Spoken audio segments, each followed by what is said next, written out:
नमस्कार, welcome to मीमांसा academy. ये लेक्चर है एमपी टेट का और इसके अंतर्गत हम आज करेंगे जे अणु के कुछ महत्वपूर्ण एमसीक्यू। फर्स्ट क्वेश्चन है, निम्नलिखित में से कौन से तत्व सभी प्रोटीनों में विद्यमान होते हैं? तो ध्यान रखना, प्रोटीन के कुछ मुख्य तत्व होते हैं जिसमें पहला होता है कार्बन। इसका जो परसेंट होता है वो होता है 50 से 54%। उसके बाद होता है ऑक्सीजन। इसका परसेंट होता है 21 से 24%। फिर होता है नाइट्रोजन। इसका होता है 13 से 16%। फिर होता है हाइड्रोजन। इसका होता है 7%। हुआ क्लियर? ठीक है। और ये ध्यान रखना कि जो प्रोटीन है इसकी खोज जो है 1837 से लेकर 38 के बीच हुई थी। और किसने किया था? तो ये किया था बार्जीलियस ने। बार्जीलियस ने इसकी खोज की थी। किसकी? प्रोटीन की। ध्यान रखना, ठीक है। तो यहाँ पे कार्बन भी है, हाइड्रोजन भी है, ऑक्सीजन भी है और नाइट्रोजन भी है। इसका आंसर क्या होगा? इसका आंसर होगा ऑप्शन डी। हुआ क्लियर? ध्यान रखना।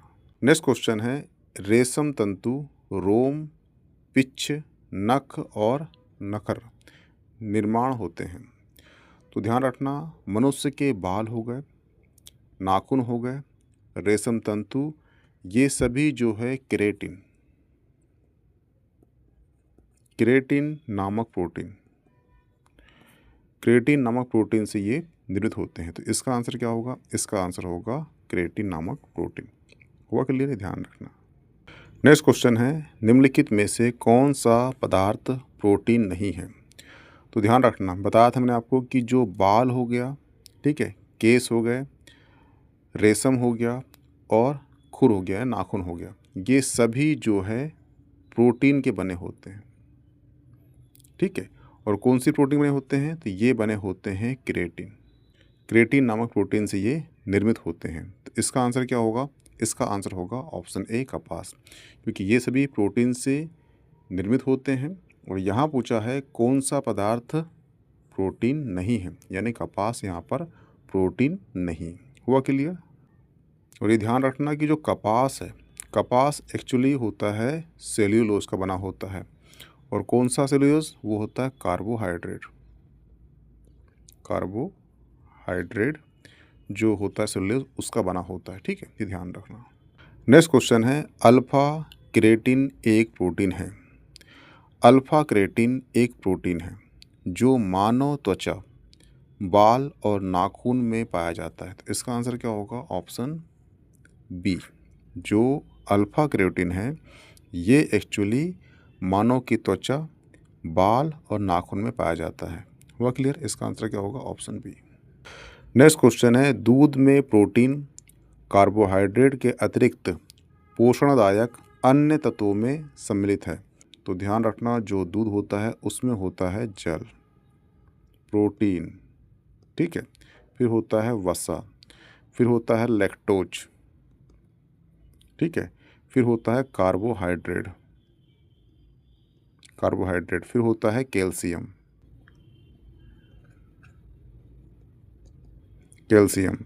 फिर होता है पोटेशियम।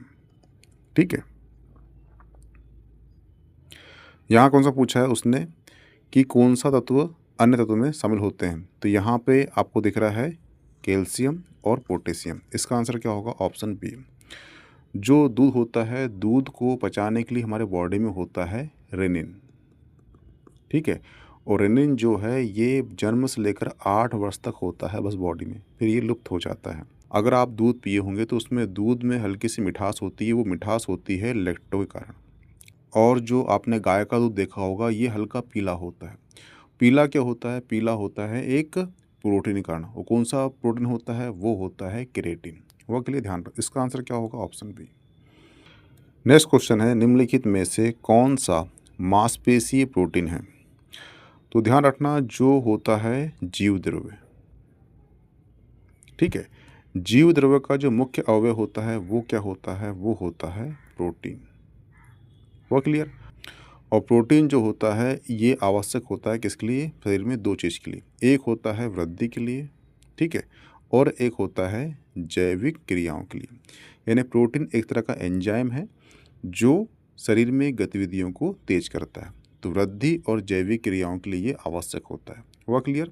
लेकिन यहाँ पूछा है उसने कि मांसपेशीय प्रोटीन, ठीक है, तो ध्यान रखना जो मांसपेशियों का निर्माण होता है ये एक्चुअली मायोसिन और एक प्रोटीन होता है उसका नाम होता है एक्टिन प्रोटीन। इन दोनों के तंतुओं से मिलकर बना होता है मांसपेशी, ठीक है, तो इसका आंसर क्या होगा? ऑप्शन ए होगा। हुआ क्लियर? और ये भी ध्यान रखना कि जो प्रत्येक मायोसिन होता है ये 6 पॉलीपेप्टाइल श्रृंखला से मिलकर ये बना होता है। मायोसिन एक मांसपेशीय प्रोटीन है। इसका आंसर क्या होगा? Option A. हुआ क्लियर? ध्यान रखना। नेक्स्ट क्वेश्चन है, प्रायः समाचार में आने वाला Cas9 प्रोटीन क्या है? एक्चुअली उसका पूरा नाम होता है क्रिस्पर Cas9। हुआ क्लियर? जो Cas9 एक प्रोटीन है जो क्रिस्पर Cas9 जीन संपादन प्रणाली में मुख्य रूप से भूमिका निभाता है। यह एक ऐसा एंजाइम होता है जिसका मुख्य काम होता है डीएनए को काटने। सिंपल सी भाषा में बताऊँ आपको मैं तो क्रिस्पर Cas9 एक ऐसी कैंची है जो डीएनए को काट सकती है, तो इसका आंसर क्या होगा? Option A. लक्ष्य साधित जीन संपादन टारगेट जीन एडिटिंग में प्रयुक्त आणविक कैंची है। वह क्लियर है? ध्यान रखना। तो जो क्रिस्पर Cas9 है ये एक प्रकार की कैंची है जो डीएनए को काटने का काम करती है। वह क्लियर? ध्यान रखना। ये क्वेश्चन को बहुत ध्यान से पढ़ना, इसको रट डालना में पॉसिबल है कि क्वेश्चन आ सकता है क्योंकि डीएनए को काटने का काम ये कैंची करती है। इसका नाम क्या है? CRISPR Cas9। नेक्स्ट क्वेश्चन है, प्रोटीन निम्नलिखित में से किस अम्ल से एकत्रित होते हैं? तो ध्यान रखना जो प्रोटीन होते हैं ये कार्बोनिक यौगिक होते हैं, ठीक है, जिनमें एक ही कार्बन प्रतिस्थापित होता है। इस कारण से इन्हें अल्फा अमीनो अम्ल भी कहते हैं। मनुष्य के शरीर में 20 प्रकार के क्या होते हैं? 20 प्रकार के अमीनो अम्ल की आवश्यकता होती है, जिनमें से जो 10 अमीनो अम्ल है इसका संश्लेषण स्वयं शरीर कर लेता है और बचे कौन से? 10 शेष बचे। 10 शेष कहाँ से होता है? ये भोजन के द्वारा प्राप्त होता है। भोजन में हम इन्हें अमीनो अम्ल के रूप में लेते हैं और प्रोटीन का निर्माण अमीनो अम्ल के संयोजन से ही होता है। और ये ध्यान रखना कि जो अमीनो अम्ल को प्रोटीन का संरचनात्मक इकाई कहते हैं। इसका आंसर क्या होगा? इसका आंसर होगा ऑप्शन सी, अमीनो अम्ल। वह क्लियर है? ध्यान रखना। नेक्स्ट क्वेश्चन है, प्रकृति में ज्ञात सभी एंजाइम।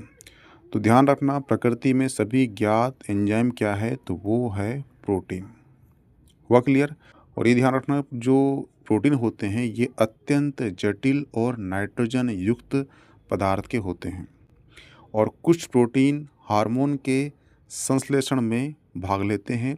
एंजाइम मुख्यतः जो हैं वो प्रोटीन के बने होते हैं, परंतु कुछ एंजाइम न्यूक्लिक अम्ल से बने होते हैं, जैसे कि राइबोसोम से बने एंजाइम राइबोजाइम होते हैं। हुआ क्लियर? इसका आंसर क्या होगा? इसका आंसर होगा ऑप्शन सी, सभी एंजाइम क्या है? ये प्रोटीन है। नेक्स्ट क्वेश्चन है, दूध को पचाने के लिए आवश्यक एंजाइम रेनिन लैक्टेज मानव शरीर में कितने वर्ष की आयु तक लुप्त हो जाते हैं? आप सभी जानते हैं कि जो माँ का दूध होता है ये बच्चों के लिए संपूर्ण आहार होता है। बच्चों में दूध को पचाने हेतु आवश्यक होता है कौन सा? रेनिन और लैक्टिन। हुआ क्लियर? रेनिन और जो लैक्टोज है ये दोनों एंजाइम मानव शरीर में 8 वर्ष की आयु तक लुप्त हो जाते हैं। तो इसका आंसर क्या होगा? इसका आंसर होगा ऑप्शन डी, 8 वर्ष। हुआ क्लियर? एक्चुअली जो एंजाइम होता है रेनिन एक्चुअली जो दूध में मौजूद होता है क्या? कैसिनोज, ठीक है, कैसिनोज को ये केसिन में बदलता है। किस में बदलता है? केसिन में बदलता है, केसिन में बदलता है। और जो केसिन होता है इसी के कारण आपको दूध दिखता है सफ़ेद। तो कभी क्वेश्चन आपको आया कि दूध सफ़ेद क्यों होता है? तो ये होता है केसिन के कारण, ठीक है। दूध में होता है केरोटीन। दूध में जो केरोटीन होता है इसी कारण दूध दिखता है पीला। जो गाय का दूध होता है पीला होता है वो होता है कैरोटीन के कारण, ठीक है। और दूध में होता है लैक्टोज, और जो लैक्टोज होता है उसी कारण से दूध में हल्का सा क्या होता है, मिठास होता है। हुआ क्लियर? तो कभी क्वेश्चन आएगा कि दूध सफ़ेद क्यों होता है, वो होता है केसिन के कारण। दूध में पीला रंग किस लिए होता है, तो वो होता है कैरोटीन के कारण। दूध हल्का मीठा क्यों होता है, तो वो लैक्टोज के कारण होता है। हुआ क्लियर? ध्यान रखना। नेक्स्ट क्वेश्चन है, दूध प्रोटीन को पचाने वाला एंजाइम है। मैं बता चुका हूँ आपको पहले ही कि जो दूध में उपस्थित होता है कैसीनोजेन, कैसीनोजेन को जो रेनिन है ये एक्चुअली कैसीन बदलता है, कैसीन बदलता है। इसीलिए दूध को पाचन करने वाला एंजाइम कौन सा है, वो है रेनिन, ठीक है। और दूध जो आपको दिखता है सफ़ेद वो इसी कारण दिखता है। वह क्लियर? ध्यान रखना। इसका आंसर क्या होगा, ऑप्शन सी। नेक्स्ट क्वेश्चन है, गाय का दूध पीले सफ़ेद रंग का होता है जिसका कारण इसमें निम्नलिखित में से किसकी उपस्थिति के कारण होता है। मैं बता चुका हूँ आपको कि जो कैसीन होता है उसके कारण दूध होता है सफ़ेद। किसके कारण? कैसीन के कारण, ठीक है। और दूध में उपस्थित होता है क्या, कैरोटीन, कैरोटीन। इसी कारण दूध हल्का क्या दिखता है, वो दिखता है पीला। कौन सा? गाय का दूध। और दूध में होता है लैक्टोज, और इसी कारण जो दूध है वो हल्का मीठा होता है, ठीक है। इसमें क्या पूछा है उसने पूछा है पीला सफ़ेद क्यों होता है, तो वो होता है एक्चुअली केसिन के कारण होता है सफ़ेद, ठीक है। और कैरोटीन कारण होता है पीला, ठीक है। इसका आंसर क्या होगा, ऑप्शन सी। नेक्स्ट क्वेश्चन है, जीवित जीवों में जैविक उत्प्रेरक क्या कहलाते हैं। तो ध्यान रखना, एंजाइम जीवित जीवों में उत्प्रेरक के रूप में कार्य करता है। जैसे ये कुछ चीज़ स्लो है, ठीक है, आपने उसमें कुछ एफर्ट लगा दिया, उसमें गति आ गई, तो जो एफर्ट लगाया था वो कहलाता है उत्प्रेरक। हुआ क्लियर? तो शरीर में, हमारे जो शरीर में जो एफर्ट लगाते हैं वो कहलाते हैं एंजाइम। हुआ क्लियर? ठीक है। और ये जैविक गतियों को ये बढ़ा देते हैं, तो ये क्या है कहलाते हैं, ये कहलाते हैं एंजाइम। और सभी जो एंजाइम है वही प्रोटीन है। हुआ क्लियर? इसका आंसर क्या होगा, ऑप्शन डी। नेक्स्ट क्वेश्चन है, कौन से परिवर्तन में एंजाइम ट्रिप्सिन उत्प्रेरक का कार्य करता है। तो ध्यान रखना, ट्रिप्सिन नामक एंजाइम कहाँ से निकलता है, तो ये निकलता है आग्नाशय से। हुआ क्लियर? और जो ट्रिप्सिन होता है ये प्रोटीन को अमीनो अम्ल में, किस में, अमीनो अम्ल में परिवर्तन करने का ये उत्प्रेरक होता है, क्या, ट्रिप्सिन। तो इसका आंसर क्या होगा, ऑप्शन सी, प्रोटीन को अमीनो अम्ल में बदलता है, क्या, ट्रिप्सिन। निकलता कहाँ से, वो निकलता है अग्नाशय से। तो ये भी ध्यान रखना, ये क्वेश्चन पूछता है कहाँ से निकलता है, ये जो आपका अंतःस्रावी ग्रंथि है उसके अंतर्गत क्वेश्चन आ सकता है, ठीक है, ये ध्यान रखना। नेक्स्ट क्वेश्चन है, निम्नलिखित में से किसकी उपस्थिति के कारण दूध में मिठास आ जाती है। तो दूध में मिठास जो आती है वो आती है लैक्टोज के कारण, ठीक है। दूध जो सफ़ेद दिखता है वो दिखता है कैसीन के कारण। दूध में जो पीला रंग आता है वो आता है कैरोटीन के कारण। यहाँ पूछा गया है मिठास, तो वो आती है किससे, ऑप्शन बी, लैक्टोज से। नेक्स्ट क्वेश्चन है, कोबाल्ट संबंधित है। तो कोबाल्ट जो है विटामिन B12 से संबंधित है, और B12 का जो रासायनिक नाम है वो है साइनो कोबाल्ट, कोबालामीन, ठीक है। साइनो कोबालामीन जो है इसका रासायनिक नाम है, किसका, B12 का रासायनिक नाम क्या है, वो है साइनो कोबालामीन। ये जो इसका मुख्य स्त्रावण यानी मुख्य कहाँ से निकलता है, तो ये निकलता है यकृत से, ये ध्यान रखना, ठीक है। और यही जो साइनो कोबाल्ट है ये शरीर में लाल रक्त कणों का निर्माण करती है, ठीक है। तो इसका आंसर क्या होगा, इसका आंसर होगा ऑप्शन B12। हुआ क्लियर, ये ध्यान रखना। नेक्स्ट क्वेश्चन है, शहद का प्रमुख अवयव क्या है। तो ध्यान रखना, जो शहद है इसका जो प्रमुख अवयव है ये है फ्रक्टोज, क्या है, फ्रक्टोज, ये ध्यान रखना। नेक्स्ट क्वेश्चन है, हमारे शरीर का अधिकतम भार बना रहता है।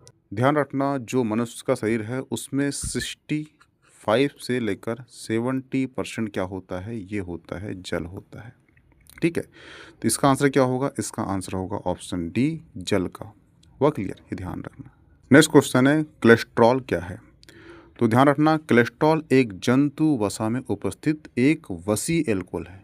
क्या है? एक वसी एल्कोहल है। यह रंगहीन, गंधहीन और श्वेत क्रिस्टलीय पदार्थ होता है जो केवल जंतुओं की जीवन कलाओं में पाया जाता है।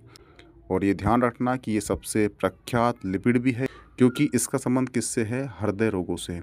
जब इसकी अधिकता होती है तो ब्लॉकेज बढ़ते रहता है और अटैक की संभावना बढ़ जाती है। इसका जो सूत्र होता है, ये ध्यान रखना, इसका सूत्र होता है C22H46O।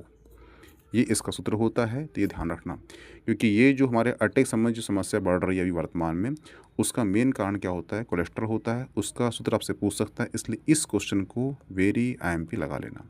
हुआ क्लियर है? ध्यान रखना। नेक्स्ट क्वेश्चन है, मानव शरीर में अधिकतम मात्रा में पाया जाने वाला तत्व कौन सा है। तो ध्यान रखना, मानव शरीर में अधिकतम मात्रा में पाया जाने वाला तत्व क्या है? तो वो है कैल्शियम। क्या है? कैल्शियम है। मानव शरीर में जो ऑक्सीजन है वो पाई जाती है 65% और जो कार्बन है वो पाई जाती है 18%।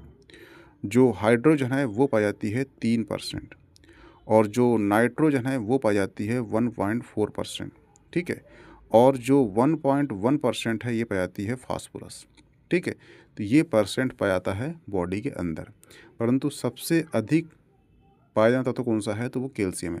सिंपल सा लॉजिक ये था, हड्डियाँ बनी हैं कैल्शियम से, तो क्या होगा उसका आंसर? वो होगा ऑप्शन बी, कैल्शियम है। हुआ क्लियर? ये ध्यान रखना।